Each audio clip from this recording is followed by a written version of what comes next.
What's up, guys? Welcome to Daily Dose of Reddit. This is your host, Zach, and today's subreddit is r/IDontWorkHereLady. This story's called Karen, I want this troglodyte fired and arrested. Hi there, I am new to Reddit. This is my first post, so please forgive formatting, etc. I recently discovered r/ and set up an account just so I could share my Karen story. I hope it is okay. This intro is kinda long, but it goes to state of mind and sets up the encounter. This was the very early 90s, before the internet or the Karen phenomena. I live in a small town in a rural county. I worked for a local law enforcement agency during the day and at a large retailer at night, stripping, scrubbing, waxing the floors. It was a ton of hours, but you gotta pay the bills. This afforded my wife the opportunity to work normal hours and be there to take care of the kids. Our sons were 3 and 4 at the time. One night, I was particularly tired. Things were pretty much caught up at work, and I was wandering around in full zombie mode. My manager told me to go ahead and wrap up my work and clock out at midnight. I usually worked until 4 a.m. I get home about 20 minutes later to find a strange car in my driveway and a strange man and my wife. Oh no. I walked in my bedroom right in the middle of some overly passionate kissing. Given my profession and training, they were terrified that I would kill them, or worse.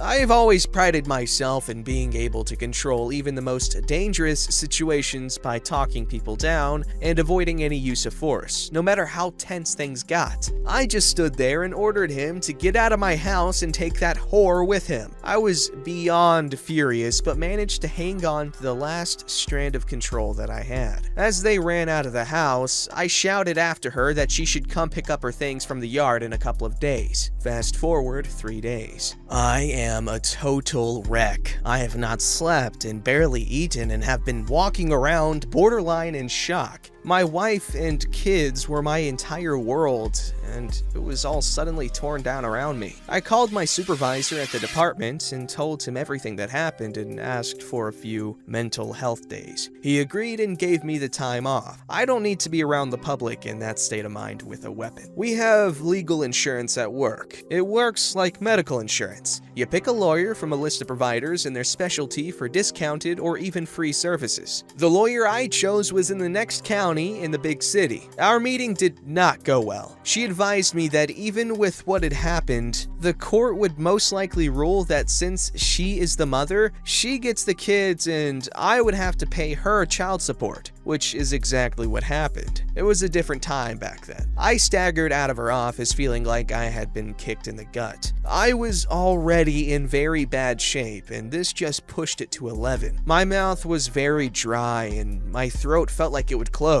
I desperately needed something to drink. This was a very posh part of town, very old homes and very old money, just down the road from the yacht club and such. There were no convenience stores anywhere to be found. There was, however, a rather high-end grocery store nearby. I really did not want to be around people, but I was desperate for something to drink. I was dangerously dehydrated, so I went in. This is where our story begins. Here's the cast of characters. Cruella DeVille, nice lady. Store manager. Police officer. Me, a tired wreck of a man falling apart at the seams. I should start by saying that I was wearing tan khakis and a green polo shirt. The employees of this store wore either black or tan khakis and green polos with the store logo embroidered on the breast. A slightly different shade of green, but not enough to notice unless we were standing side by side. I was on the drink aisle, staring at the bottles of Gatorade, Powerade, etc., but I wasn't really noticing anything. I was staring straight through the shelves. My mind was a million miles away. I suddenly felt a sharp pain in my left upper arm as someone grabbed me hard and tried to snatch me around. Out of instinct and training, I grabbed the wrist with my right hand, twisted it up and over, put my left hand on the upper arm, and slammed them into the support column next to the shelf. I quickly looked around to check my surroundings and noticed 5 or 6 customers staring at what was happening. I then looked at my attacker. It was a scrawny old lady. I released her and stepped back. Remember the original 101 Dalmatians movie? She looked very much like Cruella de Vil from that film. Hair that was obviously colored, long fake nails and way too many rings, and a necklace that looked like a string of small Christmas ornaments. Even though she looked to be in her late 60s, she must go to aerobics or something because she had some decent muscle tone under her saggy, overly tanned leather skin. As she was composing herself, I heard the nice lady behind me ask if I was okay. I turned to look at her, and she pointed at my arm. I looked down and saw blood running down my arm and dripping on the floor. When I pulled her hand off of my arm, 2 of her fake nails must have cut my skin. It wasn't actually bad, I just bleed very easily. At this point, I hear...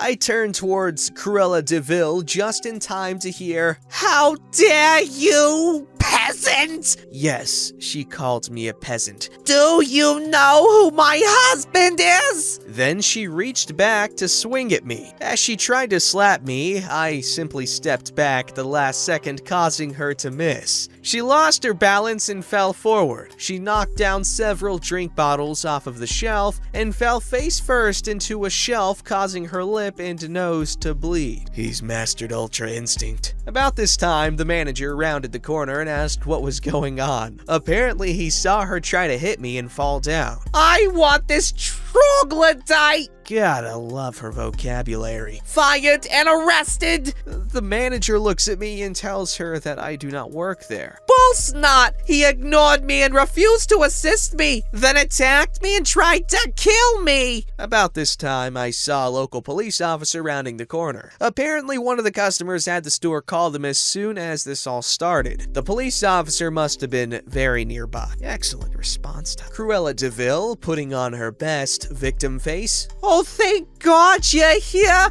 I'm Mrs. Cruella de Vil, and I want this monster arrested! He tried to kill me!" Cue the sad puppy dog eyes and crocodile tears. "Excuse me, officer, that's not at all what happened. She grabbed him and..." "Stop lying to cover for him, you trollop!" Cruella de Vil's spectacular vocab again. I hold up my department ID for the police officer to see. I do not work here. I work at my local department. I turn to the store manager and say, pointing up, "Do those cameras work?" "Excuse me, police officer, do you see the blood on his arm?" Pointing to the bleeding scratches on my arm. "That's where she..." "Stop lying for him! My husband is Mr. Cruella de Vil, and you'll do what I say right now, or I will call him and he will destroy all of you!" "Ma'am, maybe it's best that we come to store manager's office to discuss this." As we all turned to leave, he asked store manager to take her to his office while he talked to me for a second. Having apparently dealt with her before, he says, "Okay, so what actually happened?" I told him and reminded him that it will all be on tape as I pointed back up to the camera mount. "Police officer, I can tell you that she was screaming at him for a while and then attacked him for no reason. I was on the aisle and saw the whole thing." Then she looked at me. "Didn't you hear her screaming at you?" "I'm sorry, I was lost in thought. I didn't notice her until she grabbed me. I also have pretty bad tinnitus from my time in the military, so that could have also contributed to me missing Cruella de Vil's gentle requests for my assistance." "Thank you, ma'am. I'll need your contact information for the report and a possible testimony." Turns to me. "I'll need your information as well." I gave him one of my department business cards. He advised me to let my department know right away. He also told me that her husband actually is someone very important in the city. He was a retired city commissioner and former CEO of a big insurance agency, and that many big city leaders, all the way up to the mayor's office, were basically in his pocket. I went directly to my supervisor's office and told him the whole story. He had me fill out an incident report and all supplemental forms. He said it sounded like a clear case of self-defense, especially if it was all on camera. She'd probably be charged with aggravated battery since there were injuries. And that was it. Nothing else ever happened. I never heard another thing. I called my uncle, who was a longtime officer in that department. and my inspiration for going into law enforcement, and even he couldn't find anything about it. No police report or anything.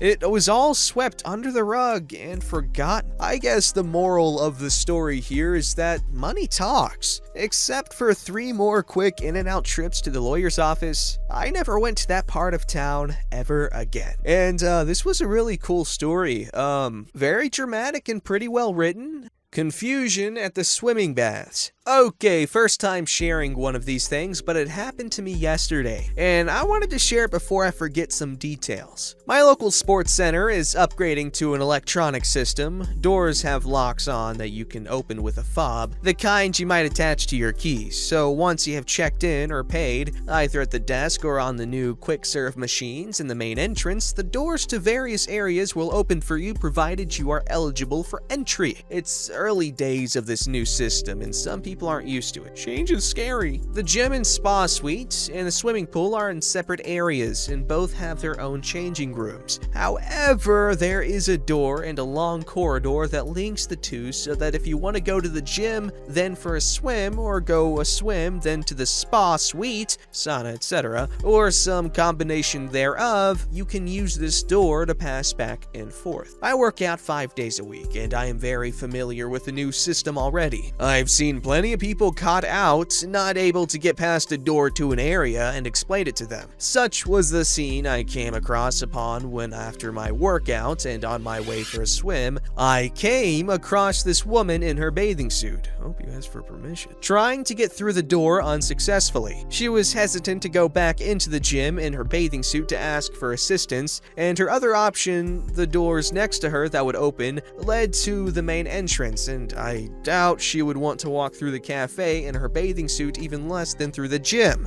I saw her distress and explained to her that the door was now on a sensor, and that in the future she just needed to bring her membership key fob with her to get through. But I let her through with mine as we were both going that way. She was grateful, and I thought nothing more of it, at least until our next interaction. After a quick chat with some of the lifeguards who I know, I jumped in and started doing my lengths, and the lady from my earlier encounter got into the same lane as me. It was a bit of a nuisance because it was mid-speed lane, and she was going too slow for it. So I had to overtake her every 2 to 3 lengths, which often meant slowing down until an overtaking opportunity presented itself. At one point, she stopped at an end, and I saw her pointing at me and speaking to the lifeguards, but the lifeguard just shrugged and said something to her that she obviously didn't like, because for the remainder of the swim, she had a face like she was chewing wasps. Eventually, I had done my swim and stopped to rest for a moment to catch my breath before getting out of the pool. She had been stopped for several minutes by this point, just taking up space at the end of the lane, an obstacle for the rest of us to swim around. Once I stopped, she said, "Oh good, you can help me. I need you to move this so that I can get out." And she pointed to the line of floats that separate the different swimming lanes. It's a long steel wire that runs the length of the pool and is covered with plastic-colored floats. I told her that I couldn't do that because A, it's not my place to do so, and B, it was very securely and tightly fastened to the wall. So this was not some simple hook or latch system. She insisted that I help her because she couldn't get her hair wet, as she had "An important appointment," which she didn't elaborate on, nor why that was suddenly my problem. This strange standoff and insistence that I help her went on for another few minutes, and after the second time of it circling around to the same words coming from her, I decided not to participate in the circle a third time and simply dove under the barrier, swam to the stairs, climbed out, and left her to her own conundrum. I went back to the gym, to the changing rooms, got changed and headed up to leave, and there she was complaining to some very high-profile people. The sport facility manager, who you never really see. I only know who he is from the few times I booked the main hall to organize martial arts events. I'm a coach, and standing next to him were 2 local politicians. One who was representative for the area the sports center was in, and the other was on the board for sports and recreation. They were obviously there for some official business, and she had spied them and gone to give them a piece of her mind. I could hear her as I walked towards the main doors. She was having a go about some rude employee, and I chuckled to myself thinking some poor sod was going to get it in the neck by causing her to have a reason to complain just when these two high-ranking officials were in, and the sport facility manager is looking completely flummoxed and tells her that he has no one working by that description. Frustrated, she looks around the room, spots me, and goes, "Him!" and points directly at me. I look at the three men, they look at me, and then we all look at her. She has a really smug, almost triumphant grin on her face when the sports facility manager said to her, "He doesn't work here." Now, I know in a lot of these "I don't work here, lady" stories, the Karens of this world rarely accept at face value the first, second, or even 50th time they are told someone doesn't work there. But she didn't fight it at all. She just looked really puzzled, and then after a few moments in confused thought, she said, "But he has a card to get through the doors." And that's when the facility manager had to explain to her the new system and that everyone who has a membership card is able to get through the doors. When I went in today, one of the staff told me that it couldn't have happened at a more opportune time because the new system had been the idea of the politicians, and they were annoyed that the rollout hadn't gone smoothly and that people were still queuing up and paying cash on a pay-as-you-go style rather than paying for a month in advance and using the electronic system. As such, they hadn't gotten accurate or favorable data back from the system, and they had complained to the manager, who had them come down and was trying to explain to them that people found the new system difficult to understand, or intimidating,